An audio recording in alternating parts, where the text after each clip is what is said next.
नमस्कार। बिहान इंडिया के खास कार्यक्रम ग्लोबल जहान में आप सबका स्वागत है।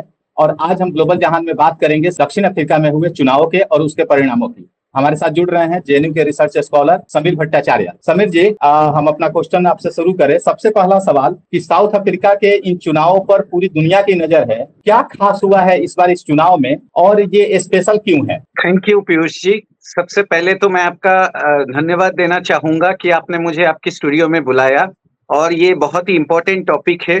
तो मैं आपको ये जो आपने सवाल पूछा कि साउथ अफ्रीका की इलेक्शन क्यों स्पेशल है, इसके लिए मैं ये बताना चाहूंगा कि देखिए, हर 5 साल में 1994 में जब से साउथ अफ्रीका में ब्लैक गवर्नमेंट आया है, एंटी अपार्थाइड गवर्नमेंट आया है, तब से इलेक्शन हो रहा है।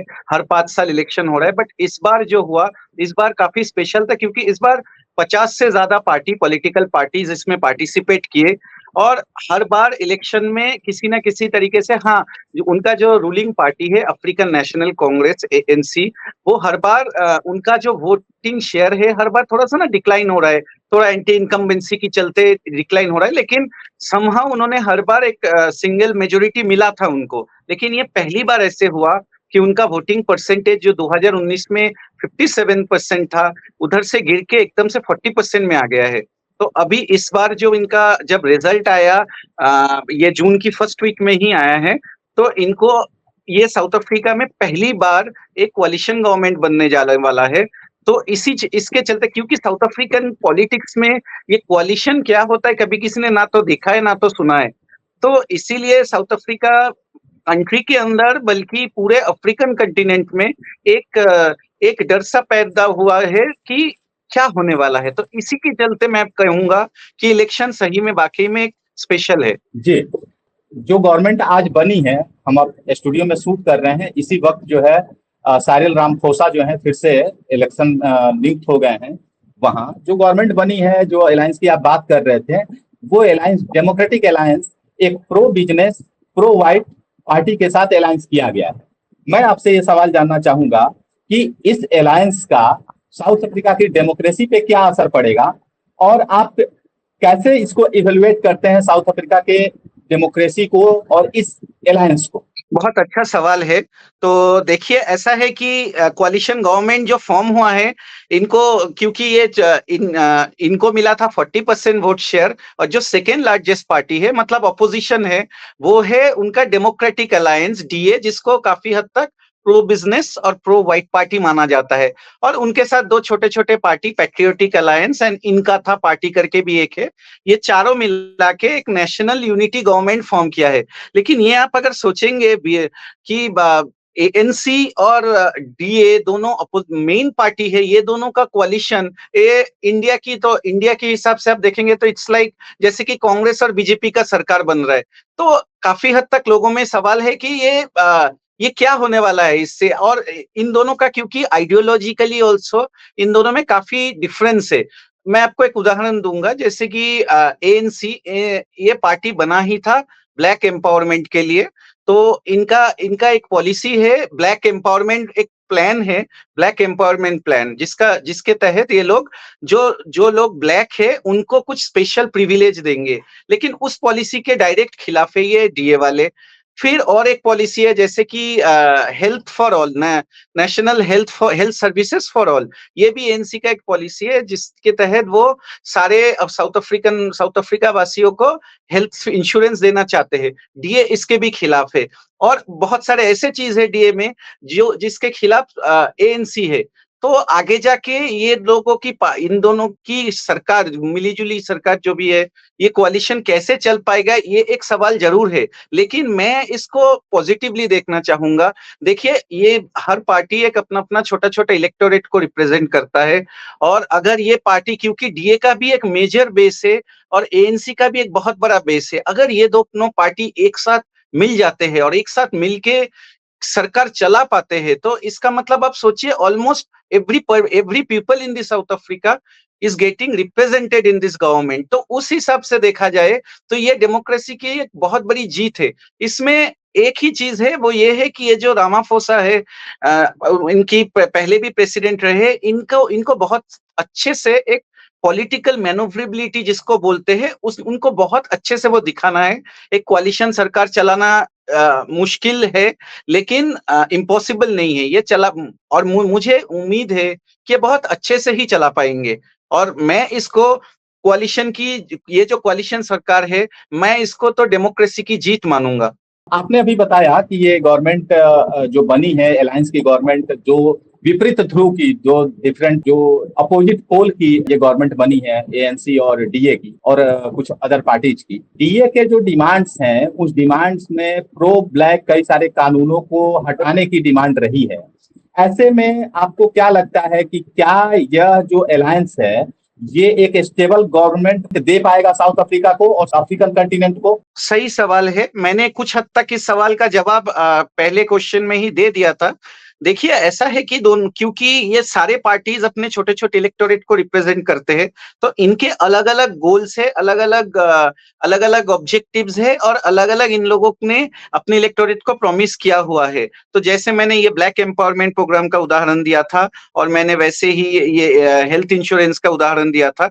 तो कॉन्फ्लिक्टिंग तो है, लेकिन मैं मानूंगा कि ये स्टेबिलिटी जो है ये पूरा डिपेंड करेगा किस तरीके से एएनसी इस पार्टी को लीड कर रहा है, और कुछ हद तक उनके जो अपोजिशन है, अपोजिशन में अभी दोनों जो लीडर है, सबसे पहले आएगा, बहुत अभी कुछ ही दिन पहले उनकी एक पार्टी फॉर्म किया था साउथ अफ्रीका के पिछले प्रेसिडेंट जो है जैकब जुमा ने, उन्होंने एक एमके पार्टी फॉर्म किया है, और वो काफी अनुभवी लीडर रहा है, और वो अभी काफी एग्रेसिव तरीके से एएनसी की और उनकी कुछ हद तक पर्सनल दुश्मनी भी है ये रामाफोसा के साथ, तो वो काफी हद तक एएनसी की विरोध कर रहे हैं।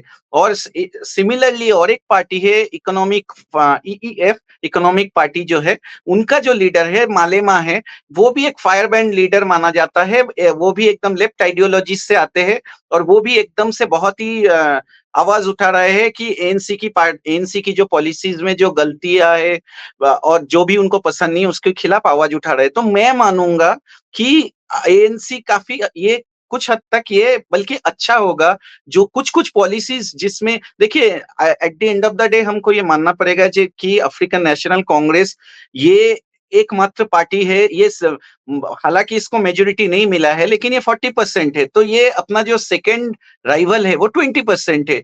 तो अभी भी कंट्री को स्टेबल गवर्नमेंट अगर कोई दे सकता है तो वो एएनसी है, और इस पार्टी के साथ एक एंटी कॉलोनियल स्ट्रगल का लेगेसी जुड़ा हुआ है। तो ये पार्टी सही में एकमात्र यही पार्टी है जो स्टेबिलिटी दे सकती है।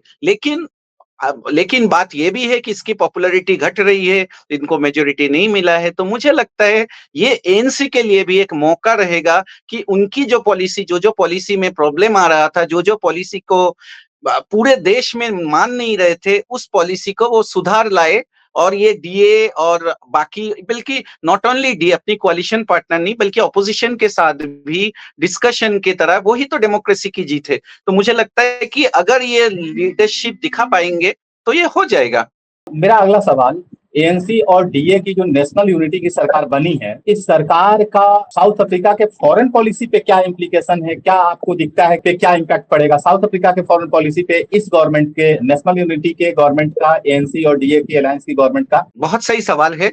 तो इसके लिए मैं ये बोलना चाहूंगा कि जैसे देखिए, अगर वैसे तो फॉरेन पॉलिसी इन पार्टीज के मैनिफेस्टोज में नहीं थे, लेकिन ये जैसे इनकी डोमेस्टिक पॉलिसी में कुछ इनकी विचार में कुछ डिफरेंसेस है, वैसे ही फॉरेन पॉलिसी में भी इनकी विचार में कुछ डिफरेंसेस है।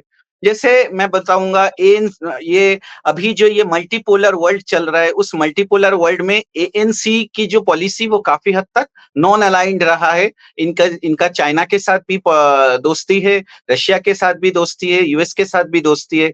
लेकिन ये जो डेमोक्रेटिक अलायंस अभी इनके अलायंस में जुड़ गए हैं, ये कोalition गवर्नमेंट में जुड़ गए हैं, डीए चाहता है कि साउथ अफ्रीका काफी हद तक प्रो वेस्ट पोजीशन ले, ये अमेरिका को सपोर्ट करे। ये जो रशिया यूक्रेन लड़ाई में रशिया के खिलाफ जो यूएनएससी में एक वोट हुआ था, उसमें एनसी मतलब साउथ अफ्रीका उसमें एब्सटेन कर गए थे। डीए चाहेगा कि साउथ अफ्रीका रशिया के खिलाफ उसमें आवाज उठाए, लेकिन अपोजिट तरफ से वो जो दूसरे पार्टीज है, जैसे कि ये अपोजिशन जो है, ये अपना एमके पार्टी है और ईईएफ है, ये काफी हद तक प्रो रशिया पार्टी है।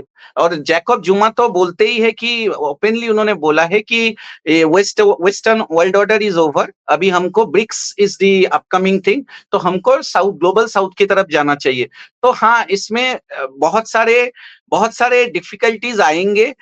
फिर और एक दूसरा उदाहरण दूंगा, बहुत इंपॉर्टेंट उदाहरण है ये, जो इजराइल में गाजा में जो चल रहा है, तो उसके लिए साउथ अफ्रीका का बहुत एकदम हिस्टोरिकली साउथ अफ्रीका ने पैलेस्टाइन की सपोर्ट लिया है। साउथ अफ्रीका का मानना है जो कि इजराइल मतलब कंट्री की पॉलिसी है ओवरऑल, कि पैलेस्टाइन में जो चल रहा है वो कि एक तरफ से वो इजराइल की अपार्थेड है पैलेस्टाइन के ऊपर। तो इजराइल ने अभी मतलब साउथ अफ्रीका पहला कंट्री है और एक ही कंट्री है दुनिया में जिसने इजराइल के खिलाफ इंटरनेशनल कोर्ट ऑफ जस्टिस में केस भी किया था। तो और उसके लिए साउथ अफ्रीका को काफी वाहवाही भी मिला था। लेकिन अभी जब डीए आ गए हैं, डीए की पॉलिसी, डीए चाहता है कि स्ट्रेटेजिक एम्बिग्विटी रखे, हमें ओपनली पैलेस्टाइन की सपोर्ट भी नहीं करना है, इजराइल की सपोर्ट भी नहीं करना है। उनकी जो दूसरी अलायंस पार्टी है वो आईएफपी जो है, वो तो ओपनली प्रो इजराइल है। तो क्या आगे जाके एएनसी गवर्नमेंट अपना पुराना पहले एकदम ही स्ट्रांगली प्रो पैलेस्टाइन पॉलिसी बजाय बरकरार रख पाएंगे, वो एक क्वेश्चन है, या फिर वो काफी हद तक स्ट्रेटेजिक एम्बिग्विटी दिखाएंगे, जैसे रशिया के लिए दिखाया, वैसे ही वो थोड़ा न्यूट्रल बन जाएंगे, वो देखने वाली बात है। तो हाँ, क्योंकि कॉन्फ्लिक्टिंग आइडियोलॉजीज है, इनकी फॉरेन पॉलिसी में कुछ हद तक तो डिफरेंसेस आएंगे, लेकिन आई एम श्योर कि ये एक डिबेट और डिस्कशन के द्वारा ये लोग अपना जो फॉरेन पॉलिसी है, it will have a proper direction. अब लास्ट में एक महत्वपूर्ण सवाल, भारत और साउथ अफ्रीका का संबंध ऐतिहासिक रहा है, आंदोलनों का संबंध रहा है, अपने आजादी के आंदोलन से भी ये जुड़ा रहा है। मैं आपसे एक आखिरी सवाल ये करना चाहूंगा कि इस चुनाव का, साउथ अफ्रीका के 2024 के चुनावों का और एएनसी और डीए सहित अन्य पार्टियों के नेशनल यूनिटी की सरकार का भारत और साउथ अफ्रीका के संबंधों पर किस तरह का असर पड़ेगा, या किस तरह का असर आप देखते हैं? हाँ, मैं ये सवाल का इंतजार ही कर रहा था कि देखिए, ऐसा है कि साउथ अफ्रीका और इंडिया में बहुत अच्छी रिलेशन है, जैसे आपने बताया, एकदम ये आज की नहीं है, ये रिलेशन कॉलोनियल स्ट्रगल की टाइम से महात्मा गांधी, बल्कि महात्मा गांधी से भी पहले जब इंडियन इंडेंचर लेबर्स उधर गए थे तब से ही शुरू हो गया है। तो ये कोई नई नहीं है। और ये साउथ अफ्रीका और इंडिया का जो रिलेशन है, ये कंट्री टू कंट्री रिलेशन है। इसमें वैसे इंडिया में भी जो न्यू गवर्नमेंट आया है वो भी एक कोalition गवर्नमेंट है, और उनका भी एक 10 साल बाद इंडिया में भी कोalition गवर्नमेंट आया है, उधर भी कोalition गवर्नमेंट है। तो क्या ये अपने रिलेशन में कुछ डिफरेंस लाएंगे? बिल्कुल नहीं, मुझे नहीं लगता है कि इसमें कोई डिफरेंस आने वाला है। साउथ अफ्रीका और इंडिया का जो रिलेशनशिप है वो एक कंट्री टू कंट्री रिलेशन है। हमारा जो 1997 में जो एक रेड फोर्ट डिक्लेरेशन हुआ था, एक स्ट्रेटेजिक पार्टनरशिप बने थे रेड फोर्ट डिक्लेरेशन की तरह, और वो जो 2003 में इंडिया और साउथ अफ्रीका के बीच में जो दिल्ली डिक्लेरेशन हुआ था, यही डॉक्यूमेंट्स है जो अपने रिलेशनशिप को गाइड करते हैं। और आज के डेट में साउथ अफ्रीका इंडिया का रिलेशन बहुत अच्छा है। साउथ अफ्रीका इंडिया का लार्जेस्ट एक्सपोर्ट मार्केट है। अफ्रीका में इंडिया का जो अफ्रीका में एक्सपोर्ट होता है उसका 22% अकेले साउथ अफ्रीका में जाता है। फिर अभी 2018 में जब पहली बार रामाफोसा इलेक्शन में जीते थे, 2019 में आपको पता है कि हमारे जो रिपब्लिक डे है वो बहुत इंपॉर्टेंट डे माना जाता है, और उस डे में जो हम इंटरनेशनल गेस्ट्स को बुलाते हैं वो एक बहुत ही रेस्पेक्टेबल पोजीशन माना जाता है। तो इससे पहले मंडेला भी एक बार आ चुके थे गेस्ट बन के, रिपब्लिक डे गेस्ट बन के, और 2019 में रामाफोसा पहली बार बने थे प्रेसिडेंट प्रेसिडेंट, और 19 में वो भी रिपब्लिक डे गेस्ट बन के आए थे। तो इंडिया ने भी काफी हद तक साउथ अफ्रीका को एक जो बड़ा दर्जा है वो दिया हुआ है।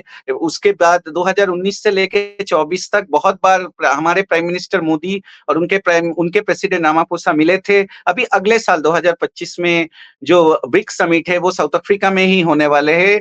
हमें उम्मीद है कि नरेंद्र मोदी उधर जाएंगे, बल्कि मैं चाहता हूं कि उससे पहले भी या तो नरेंद्र मोदी एक बार फिर से उधर जाए या तो उनके प्रेसिडेंट इधर आए। क्योंकि और एक बात ये भी है कि ये 2024 जो है, 94 में उनको एंटी अपार्थाइड गवर्नमेंट पहली बार बना था, ये 2024 है। तो एक हिसाब से ये उनके 30 years of independence, 30 years of our relationship मान सकते हैं। तो उस हिसाब से ये साल को जो है उनको, ये दोनों कंट्री के जो रिलेशन है, 30 इयर्स ऑफ रिलेशन, ये भी सेलिब्रेट करना चाहिए। तो मैं चाहूंगा कि आपका सवाल का जवाब यही है कि रिलेशनशिप में मुझे नहीं लगता है कोई डिस्टरबेंस आएगा, बल्कि ये इम्प्रूव ही होगा। और मैं चाहूंगा ये इम्प्रूवमेंट के लिए बहुत जल्द से जल्द एक स्टेट विजिट हो जाए, क्योंकि वो एक ऑथोरिटेटिव स्टैंप होता है कि हमारा रिलेशनशिप जो है स्ट्रांग है। Thank you. अगर आपको हमारा वीडियो पसंद आया हो तो बिहान इंडिया के चैनल को लाइक कीजिए, सब्सक्राइब कीजिए और अपने परिवार और अपने दोस्तों के साथ शेयर करना ना भूलें। साथ ही हमारा बेल आइकन भी जरूर दबाएं और हमारा चैनल ट्विटर, फेसबुक और यूट्यूब पे है, तो तीनों जगह अपना सपोर्ट जरूर दिखाएं।